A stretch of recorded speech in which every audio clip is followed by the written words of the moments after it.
There's no feeling more intense than starting over. If you deleted your homework the day before it was due, as I have, or if you left your wallet at home and you have to go back after spending an hour in the commute. If you won some money at the casino and then put all your winnings on red but it came up black. If you got your best shirt dry cleaned before a wedding and then immediately dropped food on it. If you won an argument with a friend and then later discovered that they just returned to their original view. Starting over is harder than starting up. If you're not ready for that, like if you've already had a bad day, then what you're about to go through might be too much. Feel free to go away and come back. I'll be here. Alright, thanks for coming with me on this trip. I'll understand if you have to take a break at any point. Just find a safe place to stop and quit the game. And don't worry, I'll save your progress, always, even your mistakes.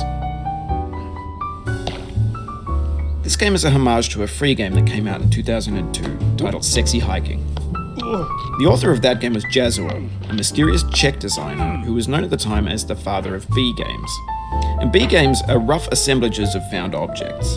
Designers slap them together very quickly and freely, and they're often too rough and unfriendly to gain much of a following. They're built more for the joy of building them than as polished products. In a certain way, Sexy Hiking is the perfect embodiment of a B game. It's built almost entirely out of found and recycled parts, and it's one of the most unusual and unfriendly games of its time. In it, your task is simply to drag yourself up a mountain with a hammer. And that act of climbing, in the digital world or in real life, has certain essential properties that give the game its flavor. No amount of forward progress is guaranteed. Some cliffs are too sheer or too slippery. And the player is constantly, unremittingly in danger of falling and losing everything. Anyway, when you start Sexy Hiking, you're standing next to this dead tree that blocks the way to the entire rest of the game. It might take you an hour to get over that tree, and a lot of people never got past it. You prod and you poke at it, exploring the limits of your reach and your strength, trying to find a way up and over. And there's a sense of truth in that lack of compromise. Most obstacles in video game worlds are fake. You can be completely confident in your ability to get through them once you have the correct method or the correct equipment or just by spending enough time. In that sense, every pixelated obstacle in Sexy Hiking is real. The obstacles in Sexy Hiking are unyielding, and that makes the game uniquely frustrating. But I'm not sure Jazzuo intended to make a frustrating game. The frustration is just essential to the act of climbing, and it's authentic to the process of building a game about climbing. A funny thing happened to me as I was building this mountain. I'd have an idea for a new obstacle, and I'd build it, test it, and it would usually turn out to be unreasonably hard. But I couldn't bring myself to make it easier. It already felt like my inability to get past a new obstacle was my fault as a player rather than as a builder. Imaginary mountains build themselves from our efforts to climb them, and it's our repeated attempts to reach the summit that turns those mountains into something real. When you're building a video game world, you're building with ideas, and that can be like working with quickset cement. You mold your ideas into a certain shape that can be played with, and in the process of playing with them, they begin to harden and set until they're immutable, like rock. And at that point, you can't change the world. Not without breaking it into pieces and starting fresh with new ideas. For years now, people have been predicting that games would soon be made out of prefabricated objects, bought in a store and assembled into a world.